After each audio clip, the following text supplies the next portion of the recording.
So finally, with Genesis chapter 41, we have Joseph. Things are starting to get good. For him anyway. He is gone from being a prisoner in Egypt, not his homeland, all the way to second in command. Nobody is over him with the exception of Pharaoh himself. Maybe you could say, based on the historical record, that he is the most powerful person on the planet now, with the exception of Pharaoh himself.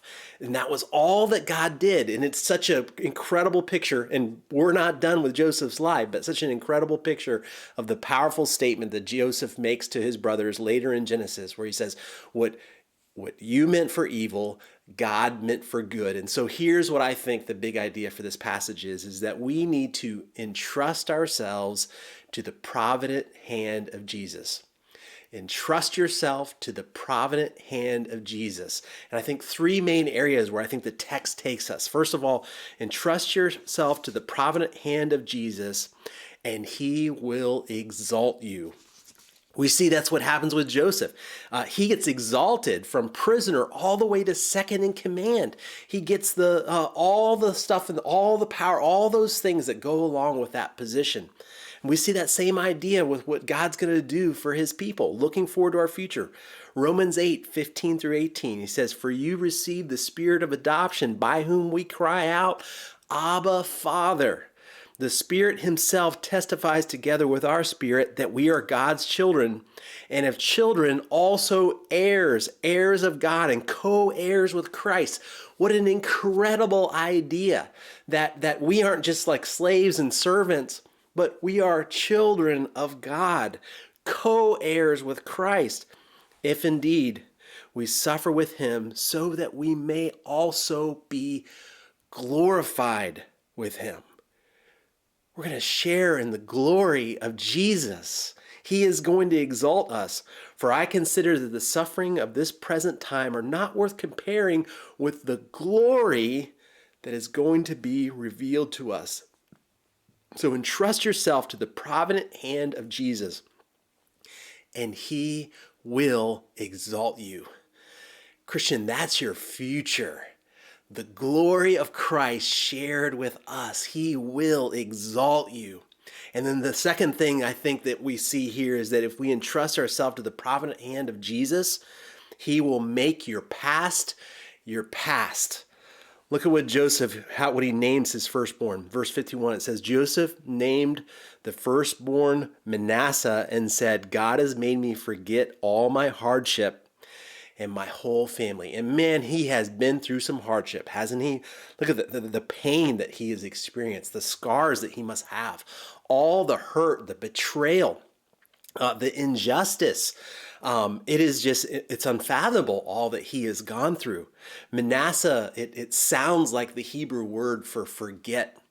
And I think what this is saying here is that God has caused him. Now, that doesn't mean that he doesn't remember those things, but his past is truly his past. The past no longer has the power over him. Let me read you a couple of other verses. Isaiah 43:18 through 19. "Do not remember the past events. Pay no attention to things of old." Christian, are you dominated by the past? Do you pay attention to the things of the past? Verse 19, "Look, I'm about to do something new. Even now it's coming. Do you not see it? Indeed, I will make a way in the wilderness, rivers in the desert." And I just love that visual. Christian, are you walking through a desert right now? Are you walking through a wilderness right now? Is that because of maybe bitterness that you're holding on to towards someone and events of the past? Maybe guilt and shame because of things that you have done in the past. They're still controlling you today because of that guilt and shame. Or maybe like Joseph, injustices, abuse, emotional, physical, spiritual, whatever it might be, scars that you have that are real. I believe that Jesus can give you freedom from those things, so they're no longer dictating and controlling you. Entrust yourself to his provident hand, and he will make your past truly your past. And then third, if we entrust ourselves to the provident hand of Jesus, he will make you fruitful. And so he will deal with my past. He gives me a future, but I think he will make you fruitful today as well. John 15:16 says, "You did not choose me, but I chose you." And that's such a mysterious line, but I just love it because it gives me confidence that I don't have to worry about my performance and what I do. It's all about what he does. He's saying, let's not worry about who chose who. Let me just tell you right up, I chose you. I chose you.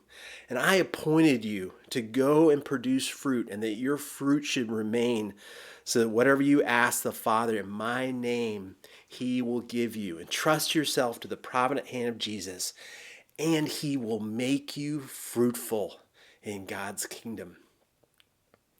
When we entrust ourselves to the provident hand of Jesus, he deals with our future, he deals with our past, and he deals with our present.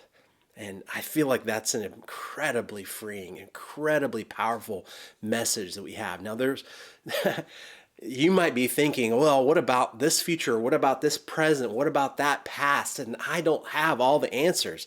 And I'm not saying that this little short message is giving all those answers, but I know who has the answers. I know who does. And I just want to encourage you to entrust yourself to Jesus right now, because he is providentially working in your life for your good. What you meant for evil, what others meant for evil, all the things that have maybe happened or will happen or are happening that were meant for evil, God is providentially working in those things for your good, for his glory, and for his kingdom. So just because that's true, entrust yourself to Jesus today. Entrust yourself completely and fully to him. Brothers and sisters, listen to Jesus, do what he says, and remember that you are loved.